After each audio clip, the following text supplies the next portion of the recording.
The magic of life is in the connections and in the relationships that we have. And it is in the differences where we can celebrate and honor our uniqueness and celebrate that we can have different pieces of the puzzle in our life that make it all work. Hello and welcome to the Unlock Lab. I'm your host, Tosca DiMatteo, and I am so glad you're here. This is episode 48, the third part of a three-part series called Building Strong Relationships. And we are now firmly into February. I'm excited for you to get some more tools in your toolbox to create the life that you want and the results that you want by building strong relationships. But before I dive in, if you're new to this podcast, welcome. I'm Tosca DiMatteo, the founder of Tosca Coaching and Consulting, and I do work at the intersection of personal growth and professional breakthroughs. So what that means is I help you to get the things you want: more responsibility, more financial abundance, more satisfaction and fulfillment in your career. If you want to learn more about the work that I do, speaking engagements, and one-on-one coaching, you can visit coachtosca.com. That's Coach TOSCA.com. All right. So listen, if you have not listened to part 1 and part 2, I highly recommend you doing that first, because this will make a little bit more cohesive sense. And as a recap, part 1 of this series was really about taking a step back and assessing the relationships in your life to really identify, do you have the people around you that make you feel good, that uplift you? Are there areas where you struggle? So that was the first part of just really taking a step back, because I think we don't tend to do that. We don't tend to take an assessment of the relationships we have in our life. We take an assessment of our bank account. We take an assessment of our vacations. Are we planning them? But I think we are a little bit less intentional with that bigger picture of how we are surrounding ourselves with healthy relationships. So that's part 1. Part 2, I talked about starting to identify your relationship patterns based on what you uncovered in your assessment, and also understanding what history you've brought with you in terms of your relationship patterns. They all come from our very earliest ages. And whether or not we know it or not, our patterns are often a continuation of what we learned as being acceptable, as being good or bad, and all that good stuff. So in part 2, I talked a little bit about how do you start to identify those patterns so that you can basically own your shit and start to look at what you can do differently, because you want different things, different results in your life. And part of part 2 was also, I talked about asking yourself if you're building relational or transactional relationships. And the big point there was really encouraging you to slow down to build the relationships that you care about, because we live in a society where productivity is all, but relationships need space, they need time, and they need your attention.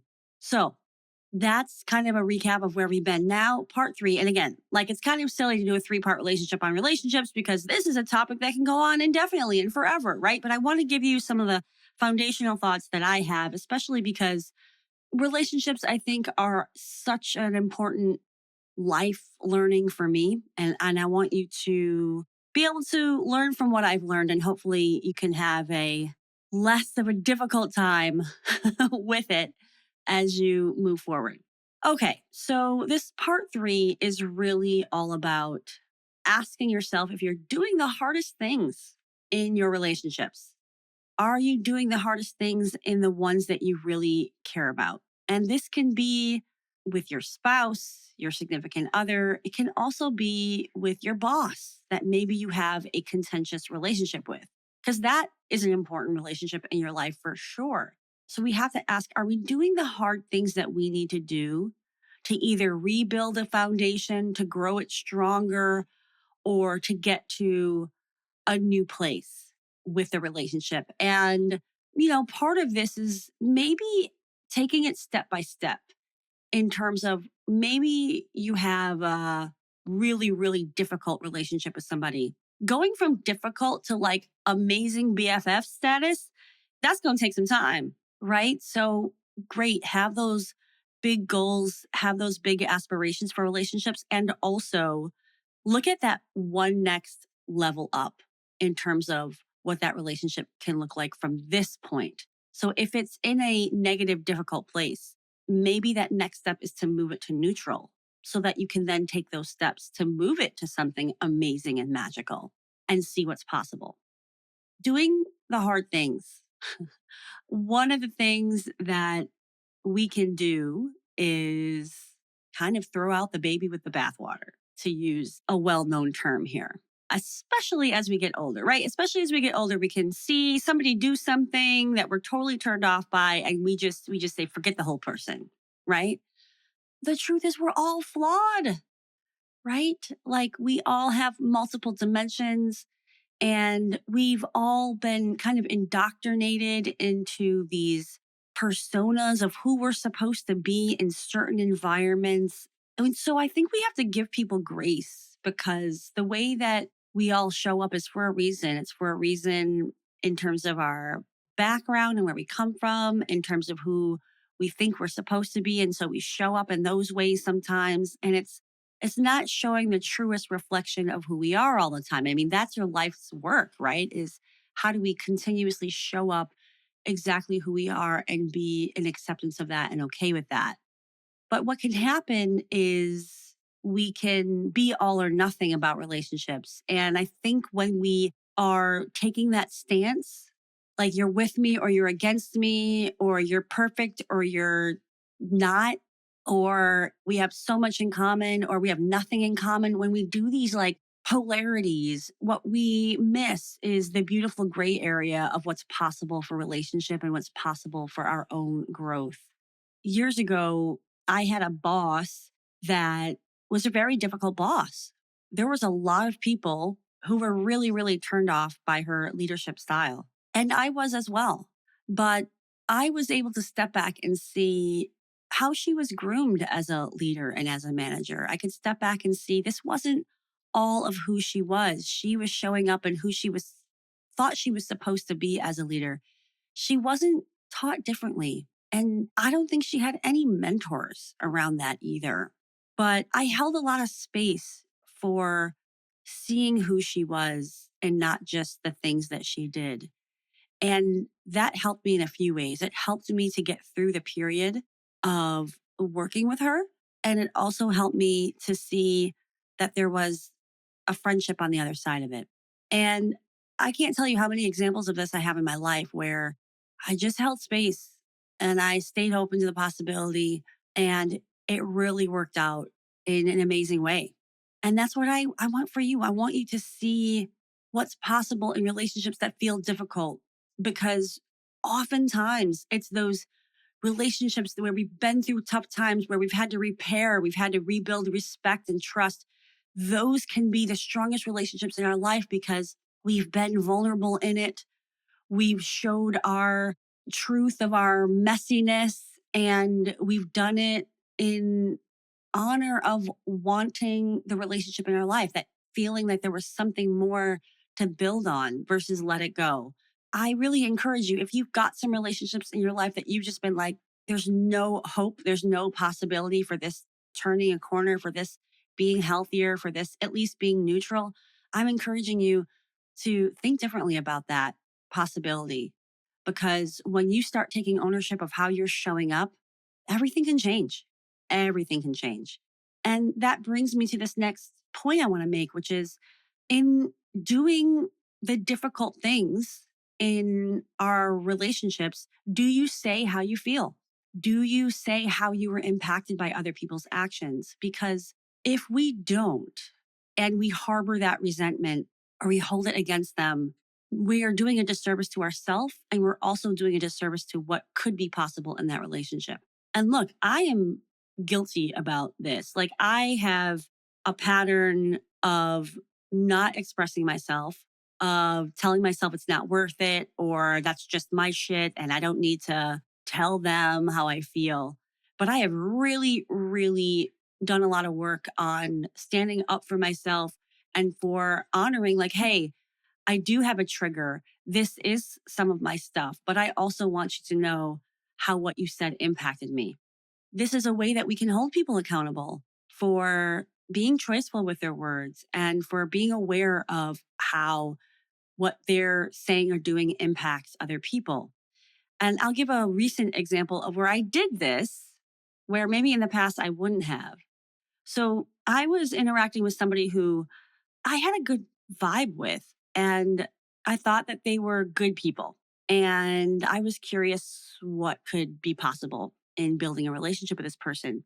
In the course of a conversation, and actually, it wasn't a private conversation, it was in a group setting, this person referred to me as disfigured. Now, just to be clear, I never refer to myself using that word. And with her, I use the word cleft lip and palate, and I use the word birth defect in reference to my appearance. The use of that word really was unpleasant for me. And I even had to process this with some other people. I was like, am I weird for feeling like this is not a word that should be used? I even talked to my husband about it. I was like, and he was like, no, like that's actually like, it has a negative connotation in the world, disfigured. Just think about the prefix there, dis, right? It's nobody wants to be dismissed, you know, all the things. I was like, right, yeah, it's valid that I feel this way and I'm not crazy. And I went back to that person. I said, you know what? You used this word and I just want you to know it didn't land well.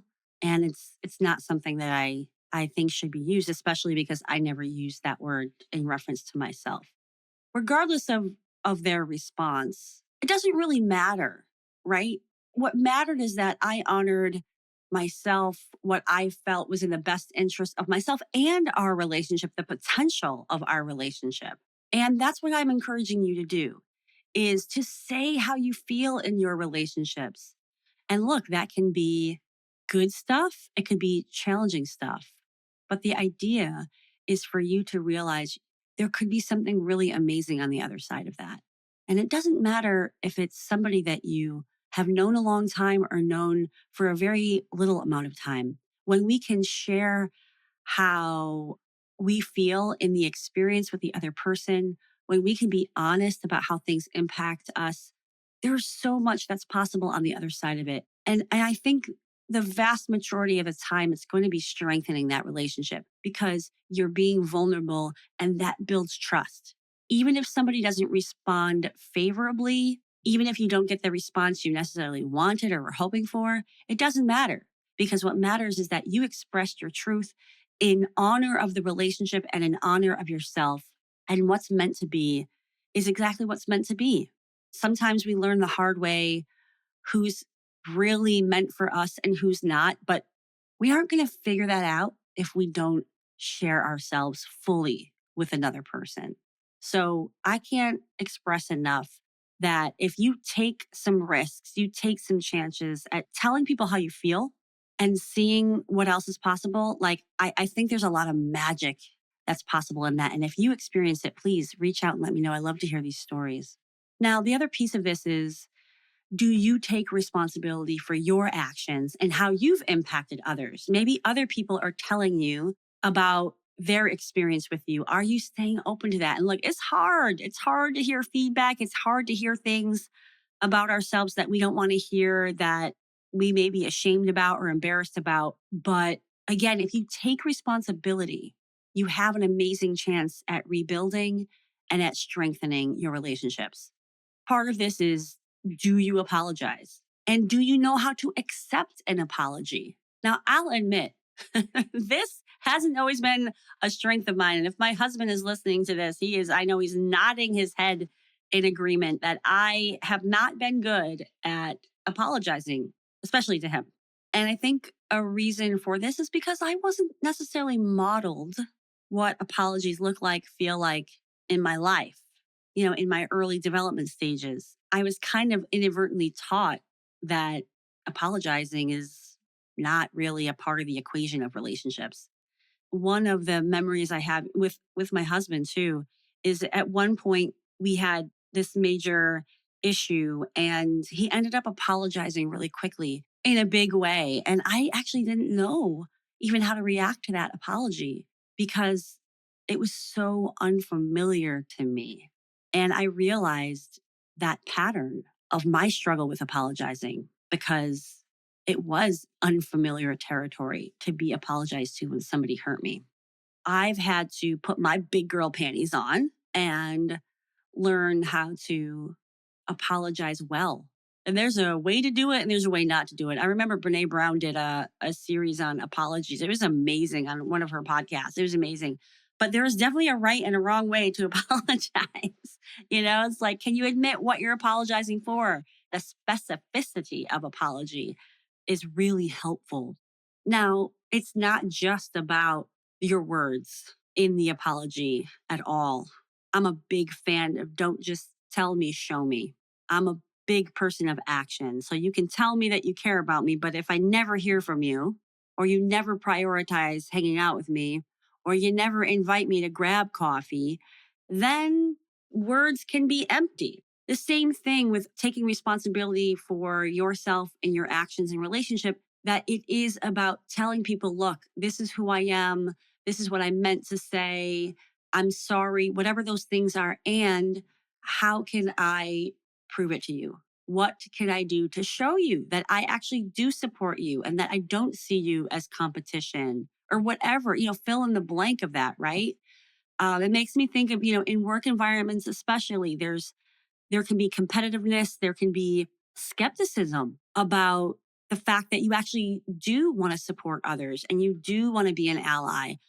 But we have to make sure our actions align with our words so it's not just empty promises. This is how you build strong relationships. You show people who you are, you don't just tell them who you are. You picking up what I'm putting down?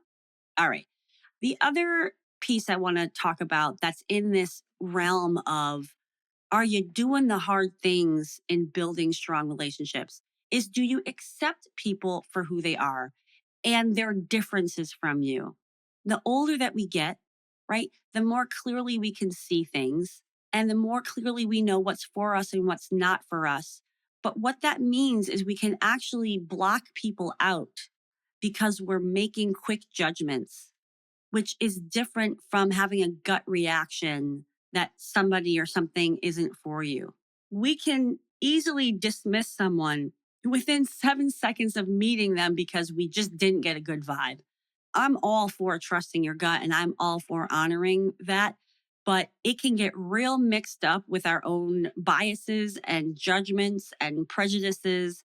And this is where we're missing opportunities for building strong relationships.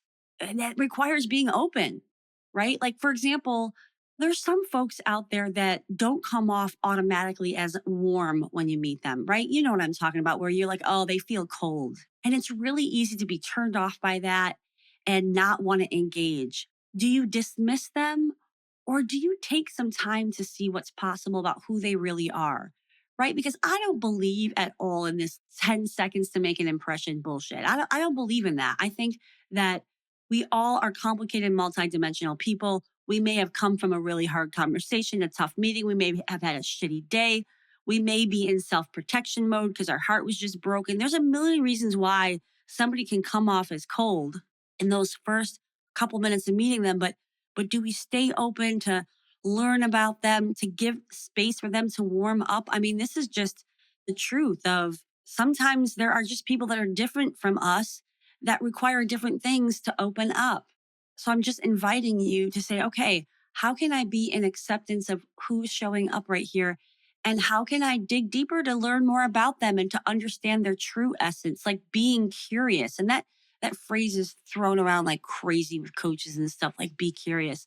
But it's really about looking for the magic, looking for the unexpected, being a bit of an investigator. Like, who is this person? And what can I find out about them that maybe not a lot of people know? And I don't mean that in terms of their details of their life, but I mean in terms of who they are and what they bring to the table. Because everybody's got magic, everybody brings something beautiful to the table. And rather than close off ourselves to people that are different from us that we think maybe aren't our vibe, stay open.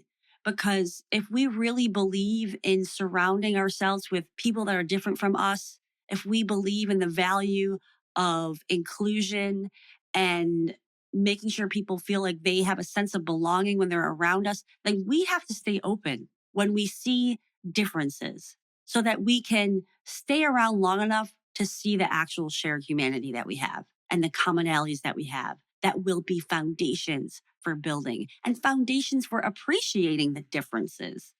I mean, for me, I'm a Virgo, I'm a scheduler. I follow through. I send the invite unless, I kind of screw that up, which happens. But, I do those things. And so I have to be really cognizant when I meet people that are a little bit less structured or think differently than I do or are a little bit more free flowing. Like I have to not judge that, right? And I just have to say, right, this is my strength and they have a different strength. Again, going back to how I started, I'm not going to throw out the baby with the bathwater here. I'm just going to learn how to navigate with this. And in a way, it's like when I am around people that have differences in this particular arena, it reminds me to have grace for myself because oftentimes those people have grace with themselves. Whereas I tend to be hard on myself with my commitments and not wanting to reschedule or cancel to my own detriment. Yeah. So just to, again, make the point in building strong relationships, we have to allow for acceptance of our differences. And that work, first and foremost, starts with having patience and acceptance for our own selves. And I said it in part one that this work of building strong relationships, first and foremost, starts with yourself. That's why I talk about inner critics. That's why the majority of my podcast episodes are about looking at yourself in the mirror and saying, how are you showing up? And who are you? And can you love yourself? Because the more that we can know ourselves, the more clearly we can see how we're showing up in our relationships. And the more clearly we can see how we can strengthen the relationship with ourselves and with others. This work of building strong relationships requires having an open heart. It requires being vulnerable and being willing to be disappointed by people. But we do it. We are encouraged to stay in it because the magic of life is in the connections and in the relationships that we have. And it is in the differences where we can celebrate and honor our uniqueness and celebrate that we can have different pieces of the puzzle in our life that make it all work. But to experience that fullness of life and the beauty of our uniqueness, we have to stay open to what's possible in our relationships, in repairing relationships or attempting to repair. Because, hey, it takes two to tango, not going to lie. But if we start to show up differently, if we start to show up with intention, if we start to show up in amazement of the complexity of our humanness, then there's a whole lot of magic, of possibility, and of feeling less lonely in this world because we're willing to do that work. So I hope this was helpful to you, this three-part series on building strong relationships. And to be honest, the core of the work that I do, whether I'm getting on stage and talking to the masses or I'm working one-on-one, it really is about finding more peace and ease in the relationship we have with ourselves and the relationships we have with others. And it's lifelong, right? We don't like check this box and then move on to the next thing, right? It's a constant evaluation, constant assessment, constant looking in the mirror, constantly requiring of ourselves to get a little uncomfortable because what we want is so much greater than that discomfort. What we want is love and appreciation and respect and validation and being seen and being heard. And it's not automatic, certainly not in the world that we live in right now. Hopefully, it will be more automatic and it will come with more ease. But I think right now we just have to be willing to slow down and be intentional with how we are interacting with each other so that it can be done with more love, with more openness, more forgiveness, more compassion, and especially more self compassion. So if there was somebody that came up in your mind in this conversation, maybe there was a few people, trust that your intuition is telling you where the work is. Trust that your intuition is telling you who to reach out to and where to begin. And that just might be with yourself. All right. Thank you so much for being here with me, for doing this work for yourself. I'm excited to see what happens in your life because you're doing the work. And please don't hesitate to reach out. I'm on Instagram, I'm on LinkedIn, all the places. You can visit me at coachtosca.com. Keep me posted on what's going on with the relationships you're working on. I'd love to hear it. And if you got something from this podcast, please feel free to share it with somebody you love and rate, review, and like it on whatever platform you're listening on. That goes a huge way in terms of building a relationship with me and helping me to see that this content is appreciated. And not to mention getting out there to more folks to bring more kindness and compassion to the world. All right. Thanks for sticking with me once again. I'm so glad you're here at the Unlock Lab, and ciao for now.